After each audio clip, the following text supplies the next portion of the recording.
jika Kak Khalid harus memulai dari nol lagi hari ini, apa langkah pertama yang Kak Khalid bakal lakukan?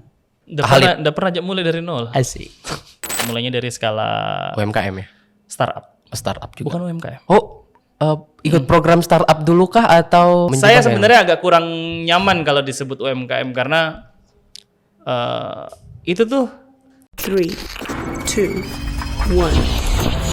Welcome to Omset, obrolan mantap seputar TDA. Assalamualaikum, halo Kak Khalid. Halo Fian. Ya, gimana kabarnya Kak hari ini? Gimana? Alhamdulillah. Gimana tuh? Alhamdulillah, luar biasa. Alhamdulillah. Nah guys, by the way podcast kita kali ini disponsori oleh Days Dessert. Nanti bakalan ada nama Instagramnya dan juga alamat lengkapnya di bawah sini. Nah, oke, Kak Khalid. Nah, Kak Khalid ini bingung juga nih mau bahas apa ya soal Kak Khalid karena sudah sering banget muncul di depan ini Kak Khalid. Nah, Kak Khalid kan Kak Khalid dikenalnya di luar sana adalah seorang pebisnis. Nah, Kak Khalid sekarang mengelola berapa bisnis kalau Kak boleh tahu? Kalau sekarang bisnis satu, brandnya yang ada beberapa. Ada Kaku Food, ada Baki, ada Toby Factory, ada Rumah Raya, sama yang ngeholding mereka itu ada Forza Kaku Indonesia. Ini B2C semua, bisnis? Enggak, macam-macam beda-beda. Kalau Kaku Food B2C. Ya. B2C, modelnya dia resto jajanan menyediakan ya kotola. Ada pangsit gorengnya, iya, bakso. Siapa yang nggak tahu nih? Kayak kotola. Terus ada Baki, kalau Baki tuh frozen foodnya. Iya. Frozen foodnya pangsit goreng tahu, jadi semua jajanan-jajanan beku frozen itu ada di Baki. Terus kalau Toby Factory kami vendor jajanan untuk Horeca, hotel, resto dan cafe. Berarti B2B. Itu B2B. Sama yang terakhir Rumah Raya itu resto makanan, resto sarapan. Kalau Rumah Raya. Forza Kaku holding brand F&B. Holding. Berarti Kak Khalid semua brandnya adalah F&B semua? Sejauh ini F&B semua. Intinya tentang makanan lah pokoknya. Kenapa Kak Khalid pilih kuliner? Kenapa Kak Khalid pilih F&B? Pertama sebenarnya ini sebenarnya tips banget kalau buat teman-teman yang baru mau mulai bisnis atau mempertanyakan bisnisnya sudah benar atau enggak. Minimal kau suka bisnismu satu. Saya suka makan, suka jajan, suka masak. Jadi saya suka semua hal yang seputaran makanan. Makanya kayaknya lebih seru mengerjakan hal-hal yang saya suka deh. Nah ini sebenarnya atau Kak, karena dulu itu pas semester berapa? Semester 5, kuliah semester 5. Sempat Kak coba juga di bisnis kuliner. Cuma bertahannya cuman berapa kali ya? Cuman 2 bulan. Karena kita jualannya di CFD. Terus jualannya bagus, menurutku market fit juga. Jual apa? Telur gulung. Telur gulung. Tapi enggak tahu kenapa. Pertanyaannya kan kenapa? Akhir tidak ada Mi. Tidak ada apanya? Bubar Mi. Kan pertanyaannya adalah kenapa ada penjual telur gulung yang berhasil dan kenapa kok gagal? Iya itu. Kan pertanyaannya kayak begitu. Kenapa ada penjual pangsit goreng yang berhasil? Kenapa ada pangsit goreng yang gagal? Nah. Kenapa ada yang jualan kopi berhasil dan kenapa kita ada yang gagal? Kan pertanyaannya kayak gitu. Template sekali. Nah, pertanyaanmu apa? Kenapa? Nggak, masih mencari alasan kenapa memulai Kak, dan kenapa tiba-tiba tidak ada itu bisnis yang sudah ku kerja dulu. Padahal kalau dibilang ada uangnya, ada Mi ini uangnya dan menghasilkan banget Ki untuk mahasiswa yang suka jajan gitu. Sebenarnya juga kalau kau mulai bisnisnya dari mahasiswa. Kalau kau mulai bisnisnya dari mahasiswa, itu sebenarnya nuntutnya nggak usah macam-macam sebenarnya. Tuntutannya adalah kumpulkan pengalaman sebanyak-banyaknya aja. Jadi kalau saya semenjak kuliah itu tuntutannya, apalagi dulu ya, beda sama TDA yang sekarang. Kan kalau gabung di TDA tuh tempat belajarnya ada Mi. Kalau dulu nabrak kiri kanan, kadang-kadang tak butuh pikir baru ditahu, oh ternyata salah ya yang saya bikin. Ternyata hal ini yang sebenarnya yang harus saya lakukan dan sebagainya. Jadi sebenarnya bagus kalau sudah mulainya sejak kuliah, biar pengalamannya terkumpul. Kalau misal tiba-tiba hilang, banyak faktor sebenarnya. Cuman biasanya sih kalau mahasiswa kesalahannya itu Ji. Semangatnya cuman pas CFD, cuman di hari Ahadnya saja. Padahal Senin sampai Sabtu juga ada Ji yang mau beli telur gulung, macam-macam. Atau enggak kadang-kadang bikinnya sama teman, terus temannya bilang, berhenti mak saya deh. Kayak gitu. Atau ada yang bilang, kayaknya enggak keren deh jualan telur gulung. Kan ada juga yang kayak gitu. Ya macam-macam. Ya bisa jadi. Sometimes merasa kayak Kadang kalau ada orang-orang yang ku kenal baru menjual Kak, tiba-tiba lewat. Sengaja kan kasih lihat muka aku karena kayak malu kayak ini lihat orang menjual. Wih, uang halal. Oh iya, itu sih salah satunya. Nah kan kalau kau mau mulai dari kampus Kak, dari skala kampus. Ini kan beberapa dosenku lewat, beberapa temanku lewat lihat Kak jualan di CFD. Pas ketemu di kampus, dia bilang, "Wevian, bagus sekali tuh dimakan telur gulung. Bisa kok Kak buka di kampus. Nanti siapa tahu di sini bisa kok konsisten menjual di kampus." Bagaimana pandangannya Kak Halid? Itu bisa menjadi salah satu alasan untuk kita buka bisnis atau jangan dulu deh karena bagaimana gitu? Kalau saya boleh aja sebenarnya. Itu kan sebenarnya itu peluang sebenarnya. Iya. Kita ditawari bilang, pakai aja jualan di kampus. Oh yuk jualan di sini. Itu kan peluang sebenarnya. Karena saya juga dulu mulainya jualan di kantin kampus. Jadi saya kuliah, jualanku ada jadi kantin. Iya. Nggak turun juga ada di timku yang jualan. Saya tetap kuliah, jualanku tetap jalan, revenue tetap masuk, bisnis tetap jalan, saya tetap kuliah. Lulus juga tetap tepat waktu dan sebagainya. Jadi kalau saya, ketika ada peluang-peluangnya, silahkan dieksekusi. Yang penting terukur aja. Jadi yang penting terukur. Kalau terukur peluang-peluangnya bisa itu. Banyak sebenarnya. Sebenarnya kalau ada yang nanya ke saya bisnis apa yang bagus, saya akan jawab bisnisnya F&B. Iya. Karena perputaran di F&B tuh uangnya besar sekali. Banyak sekali. Karena kebutuhan Kak ya? Bisa jadi. Ya, jadi kalau saya bilang, kalau ada yang nanya ide bisnis yang bagus, ya saya bilangnya F&B. Karena kalau di F&B itu duitnya banyak perputarannya. Perputaran uang di industri F&B Indonesia per tahun tuh ratusan triliun. Ratusan triliun. Kau dapat 0,1% saja kan berapa puluh miliar itu. Iya. Jadi sebenarnya bagus sih. Oke, nah kan Kak Halid tadi memulai bisnis dari kampus. Biasanya di kalangan kita ini para anak muda, kalau mau memulai bisnis, satu yang nakasih jadi masalah awal Kak. Ya. Modalnya dapat dari mana? Modalnya dapat dari mana? Iya. Ingat Menteri Keuangan Pak Purbaya bilang apa? Dia kasih dana berapa triliun? 200 triliun toh? 200 triliun. Ke 5 bank negara. Terus Pak Purbaya bilang 5 bank negara aja kebingungan pakai duit 200 triliun. Itu modal loh dikasih. Iya. Dan mereka pun bingung pakainya. Berarti sebenarnya modal ini bukan masalah. Belum cari sebenarnya jalannya masalahnya saja. bukan modalnya. Masalahnya bukan modalnya. Modal tuh urusan kesekian. Karena ada banyak hal contoh. Itu contoh ngeledekku ya. Iya. Dia bilang buntung orang-orang yang bilang memangnya masalah untuk starting bisnis harus ada modal? Enggak. Itu 5 bank dikasih 200 triliun sama Menteri Keuangan bingung tonji caranya pakai. Kan kayak begitu itu satu. Terus yang kedua, ada banyak orang yang dikasih duit akhirnya bingung cara makainya. Dia nggak tahu mau beli apa dan sebagainya.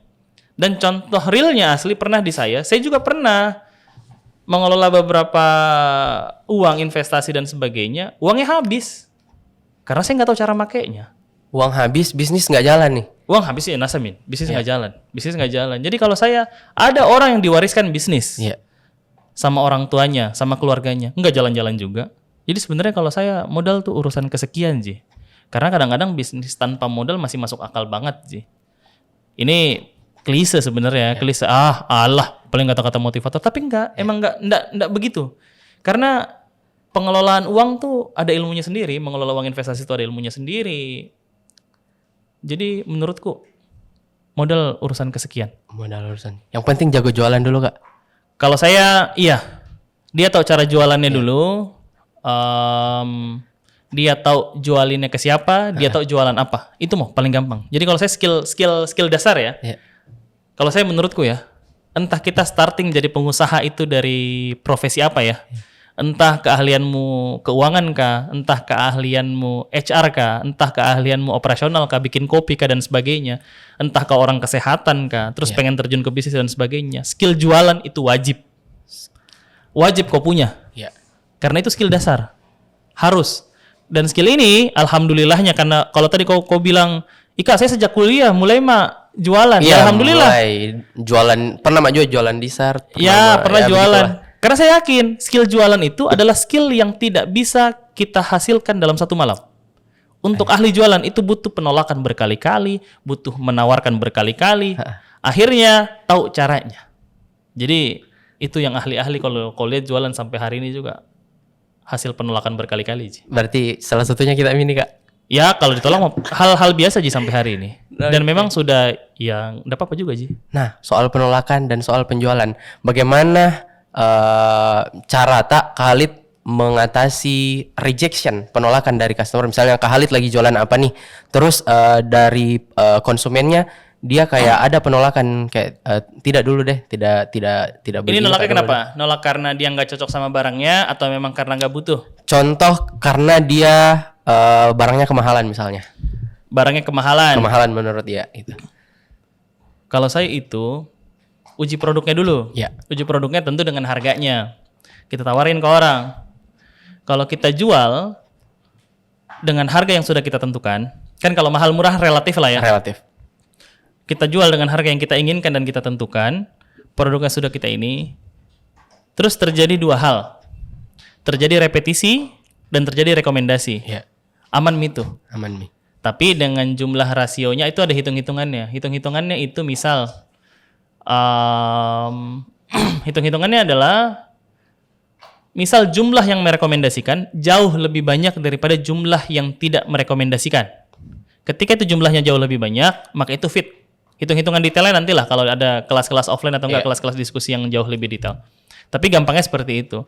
Kalau terjadi dua itu, terjadi repetisi pembelian dan terjadi rekomendasi, ya insya Allah barangnya sudah fit. Jadi pengantarnya ke situ dulu. Awal mulanya situ dulu, produknya fit. Ketika produknya fit, terus ada yang bilang kemahalan, ya abaikan. Berarti itu bukan customernya. Bisa jadi bukan customer bisa jadi nggak cocok aja. Karena kan sebenarnya kalau jualan ya emang kita nggak akan pernah bisa jual ke semua orang.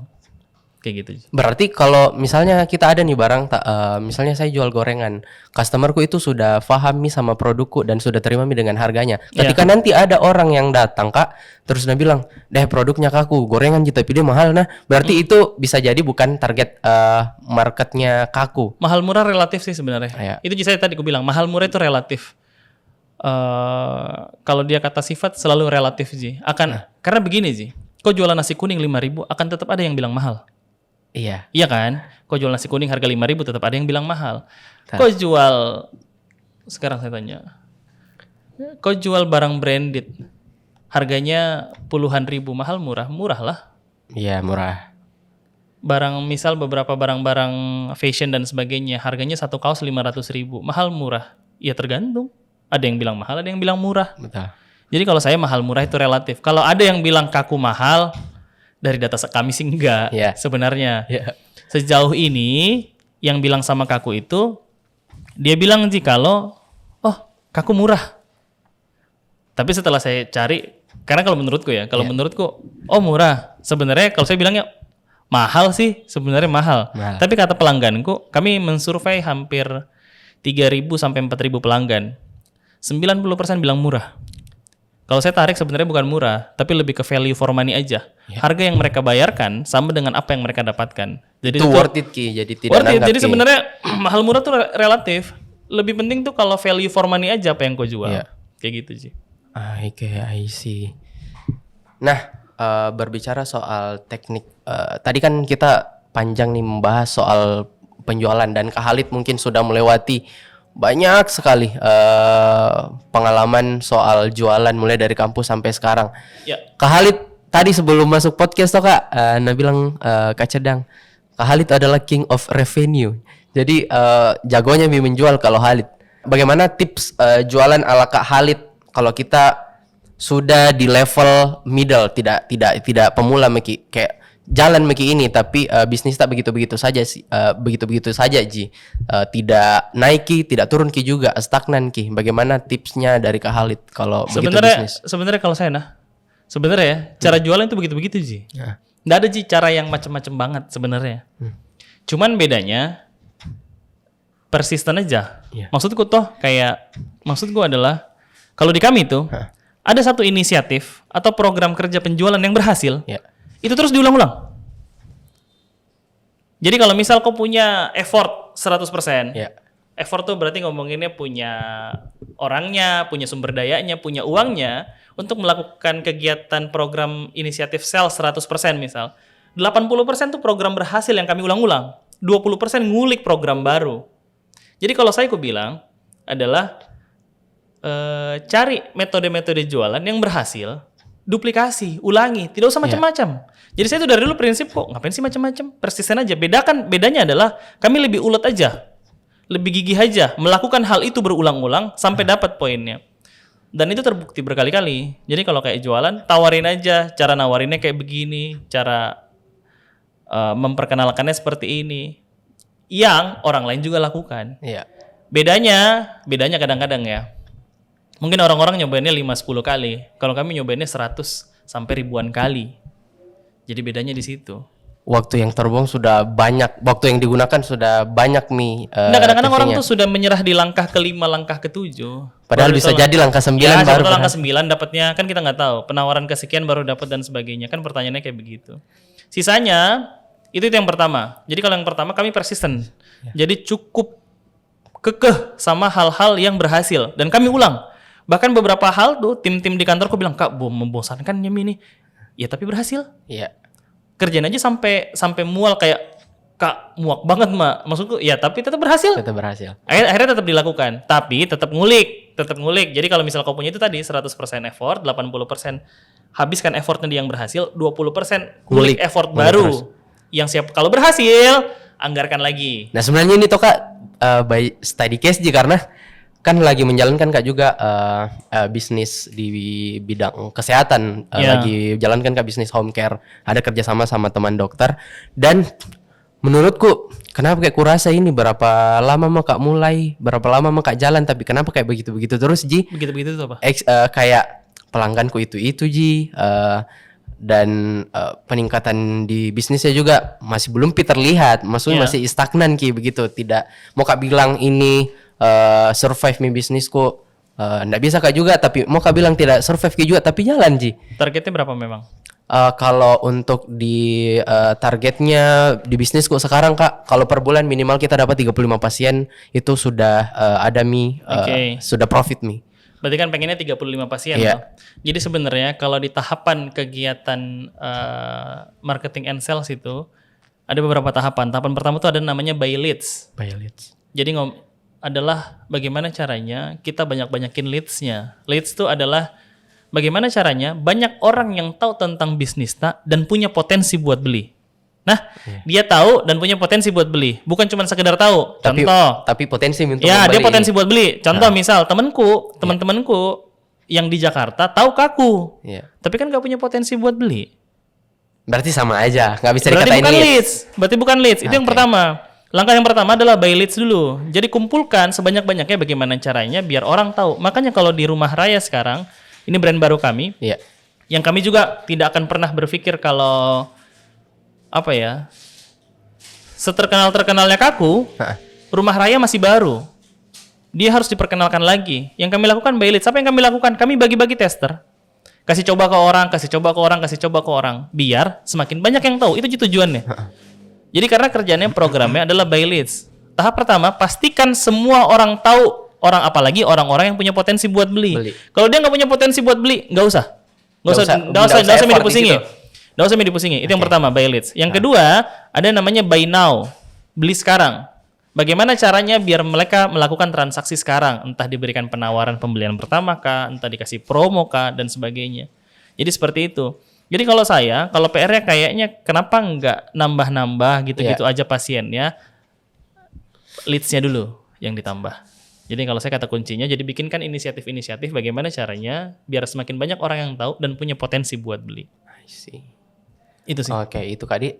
Nah, tadi Kak Halid sempat singgung soal bagaimana tambah-tambah leads. Nah, ini sebenarnya Kak yang bingung Kak, karena bagaimana Di kalau produk kesehatan begini kan kayak jasa home care infus kan ada kode etiknya itu tuh, enggak boleh sembarangan diiklankan. Enggak boleh sembarang diiklankan, dan juga agak membingungkan bagaimana Di caranya supaya bisa kita tahu orang ini produkku loh.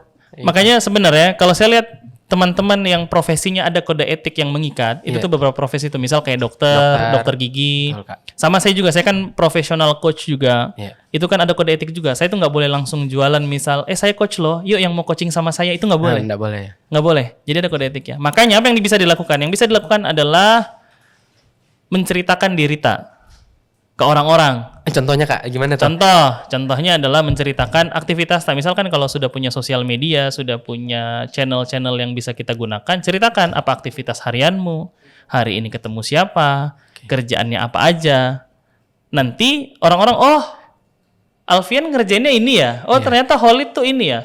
Saya dapat tips and trick sama pas ngejalanin. Jadi itu tantangan sekali untukku juga kalau kayak yang saya pengen menyebarkan manfaat coaching misal, tapi kan nggak boleh jualan, nggak boleh bilang, ayo dong coaching sama saya. Karena ada kode etiknya juga. Ada kode etiknya yang mengikat, itu kan nggak boleh. Tapi apa yang gue bikin? Ini diajarin juga sama guruku. Dia bilang, ya paling saya akan menceritakan lagi preparing ketemu sama klien. Saya fotokopiku, saya foto americanoku, di situ ada klienku. Buat captionnya. Iya gitu aja. Buat jadi maksudku biar lagi orang tahu prepare. oh dia lagi bikin kegiatan coaching ya, kan kayak begitu. Oh berarti Khalid ini menyediakan ini ya jasa untuk coaching ya? Ya kan biar kami orang mengira-ngira. Iya. Akhirnya dia tebak, oh ternyata jasa coaching ya dan sebagainya. Bahkan sampai hari ini tuh saya tidak, karena ada kode etik yang lain, saya tidak pernah story klienku, karena kecuali klienku izinkan ya. Kalau klienku pengen story ya boleh-boleh aja. Sama makanya kalau orang kesehatan tuh kayak begitu, mending munculkan personal branding yang menceritakan apa aktivitasmu, apa profesimu, yang rutin setiap hari. Sejak 5 tahun lalu, brandku itu Kaku Food tidak pernah bolos posting. Setiap hari ada satu. Setiap Story hari? minimal 3. Setiap hari. Fit itu Kak atau? Fit. Oh. Terus kalau ngomong, Ika nanti rusak estetik fit, ya Itu, sudah kasih estetik. Iya. Kan enggak ada pilihan enggak estetik toh. Tetap kasih estetik tapi rutin tiap hari, kan pertanyaannya kayak begitu. Berarti Kaku besar justru di Instagramnya sendiri, bukan melalui Instagramnya Khalid. Maksudnya Karena nggak perlu. Kalau itu beda lagi. Jadi pendekatannya berbeda. Kalau profesi coachku beda lagi, kalau Kaku beda lagi. Saya tuh lebih senang kalau brandku yang lebih terkenal daripada saya. Karena saya bodoh-bodoh amat. Maksudnya kalau saya nggak terkenal ya nggak apa-apa aja. Tapi kalau Kaku itu saya lebih harap dia jauh lebih terkenal daripada sayanya. Kenapa? Karena harapanku adalah, karena begini sih. Kalau pembelita semakin tidak kita kenal secara personal, berarti bisnisnya semakin besar. kalau misalnya pembeli dikenal terus jika Kayaknya deh, di ini situ jadi. aja deh. Kalau pernah kau baca nanti kalau kau pulang atau enggak teman-teman yang nonton dengerin podcast ini, coba cari tahu terkait yang namanya diffusion of innovation. Diffusion of innovation itu penelitian yang dilakukan sama Everett Rogers. Itu seorang psikolog. Bagaimana produk ketika pertama kali masuk ke pasar, itu perjalanannya. Siapa sebenarnya yang beli produk tak pertama kali sampai produk itu laku banget dan laris banget tuh siapa? Di situ menjelaskan di situ. Jadi kalau di bagian situ tuh itu di awalnya dia ceritakan sebenarnya awal-awal itu orang-orang yang beli produk tak adalah memang circle satu tak, keluarga tak, teman tak, kenalan tak. Yang itu nggak apa-apa juga. Pertanyaannya adalah bagaimana caranya mereka melakukan repetisi, kan itu sudah dilakukan tuh. Toh? PR keduanya adalah yang itu tadi yang saya bilang, bagaimana caranya biar mereka merekomendasi ke orang-orang yang bahkan tidak kita kenal. Jadi berarti ini satu repetisinya dapat nih, sisa bagaimana caranya dia merekomendasi. Kan poinnya adalah ketika kau sudah punya pelangganmu, Ika itu pelangganku, ya berarti kan alhamdulillah terjadi repetisi. Betul. Sebenarnya cocok-cocok aja. PR selanjutnya adalah bagaimana terjadi rekomendasi. Berarti menurut ini Kak Khalid kan sekarang jasanya cuman info stok kayak orang lagi drop atau orang lagi demam, konsul sama dokterku baru keluarkan obat. Nah, apakah perlu kutambahkan layanan baru lagi di dunia kesehatan atau itu mau dulu konsisten mau dulu kerjakan yang itu atau bagaimana Kak Khalid? Boleh saja ditambahkan, tapi pastikan barang laku memang Mi. Itu juga kalau saya prinsipku. Jadi cek home care yang lain apakah yang paling laku? Itu tomo. Enggak apa-apa aja nih. Enggak apa-apa. Kenapa apa-apa? Iya toh. Kan dia juga nggak punya hak ngelarang kan? Kan kayak begitu sih. Jadi kalau saya bilang kalau orang lain jualannya laku ikutin aja. Berarti ada uangnya di situ. Iya ada uangnya kan, begitu aja logikanya. Pertanyaannya kan bertahan aja. Makanya itu sih saya selalu bilang ya belajar aja bagaimana caranya biarpun orang niru ya kita tetap bisa bertahan. Oke, I see. Nah itu tadi ada lagi studi case ini Kak. Kan pernah Kak juga kerja di orang. Saya bagian marketingnya juga, di bagian sales marketingnya. Nah, tapi ini di tempatku kerja,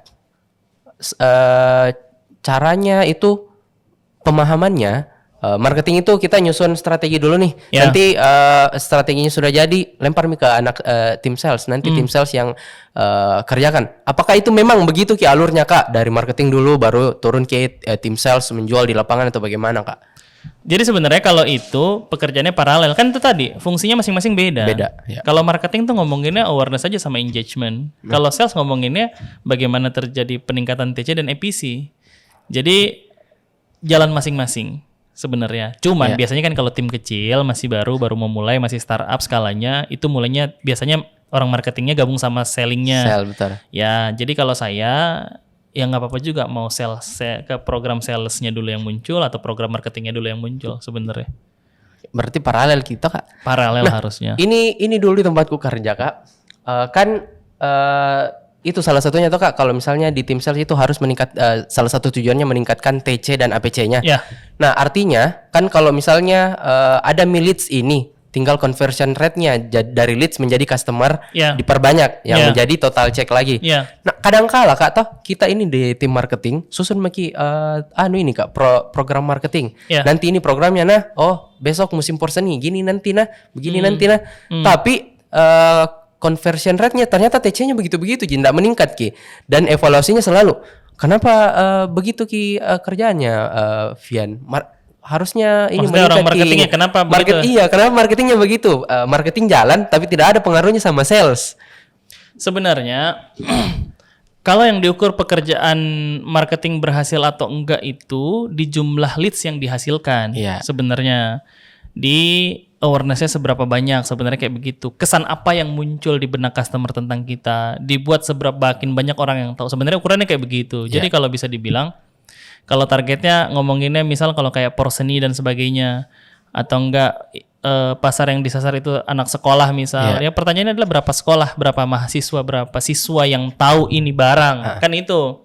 Sisanya evaluasi yang lain itu berapa yang closing dari situ yang dievaluasi harusnya orang salesnya bukan orang marketingnya sebenarnya karena kan pertanyaannya PR-nya orang marketing adalah bagaimana caranya semakin banyak yang tahu nyusun strategi supaya bagaimana bagaimana orang tahu citranya itu kan ngebangun citra orang semakin tahu dan sebagainya misal siapa berapa banyak yang tahu ini mereka tahu kita tentang apakah namanya apa dan sebagainya itu yang dievaluasi. Nah, kalau akhirnya nih kita punya lead 1.000 misal. Terus kenapa yang terkonversi cuma 10? Ya yang dievaluasi orang sales lah. Kenapa bisa tidak ini padahal ada leads-nya begitu. Padahal kan tinggal kau hubungi, tinggal kau kasih penawaran dan sebagainya. Yang dievaluasi sebenarnya program salesnya. Yang mana yang cocok. I see. Nah, kali ini kita sudah panjang bahas soal sales dan marketing. Kan Kak Khalid sekarang juga lagi berkecimpung di dunia komunitas. Kak Khalid berkomunitas TDA itu sejak tahun 2012. Masih kuliah berarti? Masih TDA kampus? Iya, masih TDA kampus 2012 kayaknya. Apa perannya ini komunitas TDA sepanjang perjalanan proses bisnisnya Kak Khalid sampai sekarang? Kan kalau jadi ada dua hal yang pembeda menurutku ya kalau TDA. Yang pertama itu kan kita kalau mau belajar bisnis itu bingung mau kayak di mana. Apalagi skalanya dari startup, medium enterprise, small medium enterprise kayak kita tuh jadi yang kayak skalanya startup bingung mau belajarnya dari mana. Di kampus yang diajarkan ada memang kewirausahaan tapi kan skalanya korporasi. Skalanya korporasi dan kita mulainya dari startup, mulainya dari skala yang kecil-kecil. Nah, itu hari ada TDA. TDA itu komunitas belajar. Jadi sebenarnya bisa belajar di situ. Jadi TDA tuh menghadirkan ya walaupun itu hari itu hari tidak sekaya sekarang. Tidak sekaya sekarang tuh dalam artian tidak sebanyak ini orangnya yang berwawasan, yang belajar, yang ilmunya tumpah-tumpah banyak yang bisa ditada, bisa diajak diskusi dan sebagainya. Dulu enggak, dulu kayaknya 15-20 orang di 2012. Ya sekitar segitu, banyak sekali itu 30. TDA Makassar itu bukan TDA kampusnya. Bukan TDA kampus. TDA kampus cuma 5-7 orang. 5-7 orang. Jadi itu yang pertama. Yang pertama adalah ada tempat belajar. Karena tidak ada tempat belajar kayak begitu. Yang kedua adalah kebanyakan komunitas itu hanya punya program yang tujuannya menambah relasi. Kan orang berkomunitas biasanya nambah relasi toh, nambah kenalan, biar semakin dikenal, banyak yang lebih kenal bisnisnya dan sebagainya. TDA begitu juga. Tapi itu tadi ada ada tempat belajarnya. Ya. Ada program belajarnya, ada program belajar bisnisnya. Jadi saya rasa kalau ditanya di mana Kak belajar bisnis, ya pertama kali TDA. Jadi kalau bisa dibilang ya di sini mulai belajar bisnis yang benar tuh di sini sebenarnya. Oke. Berarti tapi dulu tuh Kak Halid ada aku dengar cerita ini. Nah, bilang Kak Halid itu pas diangkat menjadi ketua TDA dan bisnisnya lagi tidak baik-baik saja Ki. Ya. Bagaimana cara tak menyikapi keadaan itu Kak Halid? Kita dituntut untuk menjadi pemimpin di suatu komunitas bisnis, tapi bisnis tak juga lagi maksudnya keadaan tidak baik-baik saja Ki begitu. Bagaimana caranya Kak Halid menyikapi keadaan-keadaan seperti itu? Mau media apa? Jalannya. Mau media apa? Iya. Kan begitu Ji. Jadi sebenarnya kalau saya prinsipnya TDA itu begitu Ji dari dulu. Dari dulu sampai hari ini. Pemilihan ketua itu bukan berarti yang bisnisnya paling berhasil sebenarnya. Iya. Tidak harus Ji. Tidak harus Ji. Karena tidak tolak ada Ji. ukurnya bukan Ji itu. Tolak ukurnya bukan Ji itu. Ketua TDA itu dari dulu tidak ada Ji yang bilang orang terkenal sekali dan Iya. sebagainya. Tidak ada Ji yang ya saya rasa sampai hari ini juga ketua TDA nggak ada yang terkenal amat. Maksudku bukan Ji yang terkenal banget. Kalaupun ada yang terkenal, Iya. itu after dari TDAP atau memang sebelumnya terkenal memang dan sebagainya. Tapi sebenarnya nggak ada yang terkenal banget. Karena lebih ke yang dicari dan dipilih itu adalah mereka yang punya kemampuan mengelola organisasi dan orang yang jauh lebih baik. Walaupun saya nggak tahu kenapa saya itu hari. Iya. Padahal itu hari aku bilang, masih anak-anak sekali. Jadi kayak tidak tahu apa. Jadi pilihannya adalah, oh ya sudah, saya kalau datang ya mau media apa? Iya. Ya jalani saja. Karena saya yakin juga akan dibantu juga sama teman-teman yang lain, nggak akan jalan sendirian, kita jalankan. Malah sebenarnya kalau jadi ketua enak-enak aja, karena kan nggak ngerjain teknis jadinya. Pembuat kebijakan. Bikin kebijakan dan sebagainya. Akhirnya saya bisa jalanin bisnisnya dan sebagainya. Masya Allah, alhamdulillah berhasil. Alhamdulillah. Nah, ada pertanyaanku tadi kelupaan Ki nih Kak Halid. Lagi trending banget Ki ini di Instagram. Kemarin kulihat Ki postingannya Kaku ex Gojek apa gimana itu yang ada kompetisi. Ex-GoFood. Iya, Ya, GoFood. ya. Yang kompetisi jajan Kaku. Ya. Nah, itu salah satu bentuk strategi marketing kah atau strategi sales? Kan jatuhnya tujuannya kayak meningkatkan APC enggak sih? Ya. Kak? Sebenarnya kalau itu dua-duanya. Jadi sebenarnya kalau kita punya program yang paralel antas lintas divisi ya nggak apa-apa, Ya. nggak apa-apa juga. Cuman kalau yang kemarin itu tujuan kami adalah apresiasi ke pelanggan satu. Apresiasi. Apresiasi ke Kakuzen ya, ke Kakuzen biar mereka yang suka jajan. Berarti bisa jadi salah satu program CRM juga. Bisa jadi, Iya. bisa aja sebenarnya. Tapi kalau kami kemarin memang tujuannya apresiasi ke mereka yang suka jajan. Itu yang pertama. Yang kedua, kami tukeran benefit sama GoFood-nya. Jadi mereka ngasih awareness. Jadi ngasih awareness di kegiatan marketing, kami dapat benefit, dapat billboard, dapat macam-macam lah, banyak. Banyak sekali awareness-nya, dapat placement di platformnya dan sebagainya. Jadi paralel. Jadi kalau yang kemarin alhamdulillahnya berhasil, itu tujuannya sebenarnya lebih ke apresiasi pelanggan. Tapi menjadi salah satu program marketing juga. Alhamdulillah berhasil. Alhamdulillah. Nah, Kak Halid, terakhir nih dari mungkin mewakili gensi di luar sana. Kan banyak itu Kak, kayak kalau kita itu lagi berapi-apinya berkomunitas, lagi berapi-apinya belajar, mau semua dikerja. Ya. Besok mau Kak bikin bisnis coffee shop deh di kampus, mau Kak juga bikin jajanan ini deh, makanan. Ya. Bagaimana tanggapannya itu Kak Halid ketika kita mau kayak kerja semua ya? Ya, bukan cuma Gen Z yang begitu. Semua generasi Semuanya begitu. generasi ya? Jadi kalau saya stigma generasi itu tidak kupakai sih. Tidak Kayak dipakai. misal kalau Gen Z males lah, Gen Z baperan lah dan sebagainya. Enggak, emang lagi umurnya aja. Karena bahkan saya ketika di umur kayak teman-teman yang yang teman-teman Gen Z yang sekarang begitu juga. Pengen semua dikerja. Kadang-kadang males, kadang-kadang mut-mutan. Iya. Ya sama sih, biar boomer juga pas masih muda begitu juga perilakunya. Iya. Jadi sebenarnya kalau stigma-stigma antar generasi ya sama sih, semua nggak ada sih. Karena saya punya Gen Z yang produktif Iya. di tim, di kantor. Achievement-nya bagus sekali, perilakunya bagus sekali, skill-nya bagus sekali, pengetahuannya bagus sekali, attitude-nya bagus sekali. Dan bukan cuma satu orang, banyak. Banyak gitu. Yang malas-malesan sejauh ini sih nggak ada tim Kaku. Bagus-bagus aja. Jadi kalau saya itu stigma-stigma tergantung sih. Ada Tergantung tonji dari ya, orang. yang milenial malas mah juga ada aja. Iya. Baby boomer malas mah ada aja. Berarti Gen Z yang malas juga ada sah-sah aja. saja kalau misalnya kita mau kerja ini, mau kerja Cuman ini. pesannya adalah itu kan pesan terkait stigma. Iya. Kalau saya ngerjain ini boleh. Tapi sebenarnya yang terpenting satu mau dulu tujuannya. Tujuan hidupnya itu satu aja. Jangan banyak-banyak. Jadi ngejarnya fokusnya ke situ. Kan ngerjain apa-apa itu kan caranya sih. Iya. Untuk ngejar ujungnya. Nah, yang terpenting tuh jangan berubah-ubah ujungnya. Berevolusi boleh. Tapi berubah-ubah jangan. Biar jalannya clear lurus. Karena alhamdulillah kalau saya pribadi sejak umur 19-20 kayaknya. Iya. Pas sudah mau masuk kuliah sudah tahu nih pengen jadi apa. Pengen profesinya apa. Ya sudah jalanin. Jalanin. Sampai hari ini. Dan itu hari juga saya sadar sih perjalanannya panjang. Panjang sekali. Lama. Nggak sebentar. Dan ini perjalanannya belum selesai. Masih dijalani. Jadi kalau saya kerja banyak-banyak. Cuman jangan berhenti aja ujungnya. Oke, nah luar biasa tadi itu Kak Khalid. Nah ada yang paling mau Kak tanya ini Kak Khalid dari VOV-nya Kak Khalid. Jika Kak Khalid harus memulai dari nol lagi hari ini, apa langkah pertama yang Kak Khalid bakal lakukan as pebisnis gitu?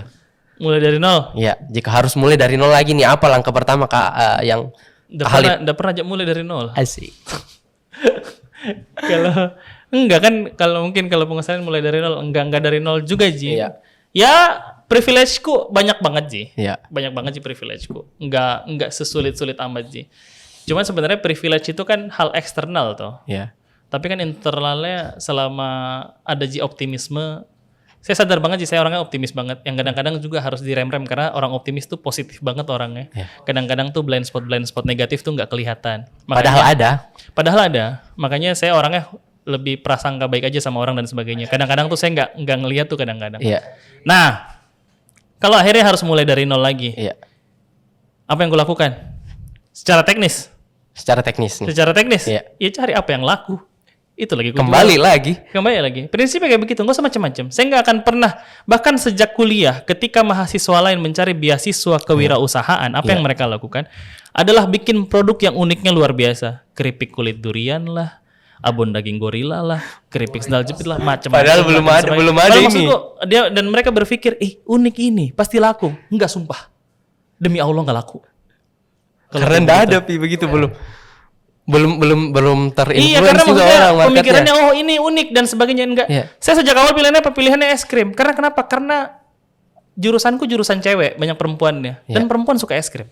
Selesai. Nggak macam-macam. Itu laku. Sekarang sampai hari ini dulu jualannya Indomie, terus jualannya Thai tea, green tea. Tidak ada yang macam-macam. Pokoknya produknya memang ada pembelinya. Produknya memang ada pembelinya. Karena kenapa? Sadar bahwa kalau mulai dari nol, pilihannya ikutin aja apa yang rame, jual. Tambah nilainya. Berarti pesannya kalau mau memulai berbisnis, cari produk yang laku dulu. Nggak usah muluk-muluk. Nggak usah muluk-muluk. Pokoknya cari produk yang laku dulu. Kak Khalid, mungkin ada closing statement dari Kak Khalid nih soal pembicaraan kita. Kalau saya hari closing statementnya hari ini ya, kalau kita ngomongin program sel sebenarnya bikin goals tuh nggak usah muluk-muluk. Target 2 aja, terjadi repetisi sama terjadi rekomendasi. Terus nggak usah bikin barang yang macam-macam, pilih barang yang laku, pilih barang yang laku memang nih. Apalagi kalau buat orang-orang yang startingnya dari skalanya startup. Jadi itu sih dari saya, jangan muluk-muluk karena biaya meyakinkan pelanggan tuh mahal. Jadi mulai yang pasti-pasti aja. Oke. Tepuk tangan dulu. Saya Khalid Abdurrahman. Assalamualaikum warahmatullahi wabarakatuh. Oke, itu tadi pembahasan kita seputar sales dan sedikit soal marketing. Semoga teman-teman bisa mendapat sedikit banyaknya ilmu yang dipetik dari pembahasan kita pada hari ini. Itu saya mohon maaf ya kalau ada salah-salah. Saya Muhammad Alfian Anugrah. Saya Khalid Abdurrahman, temannya Tako. Jangan dikat. Susah dikat, mampus ya. Mantap. Iya, assalamualaikum warahmatullahi wabarakatuh.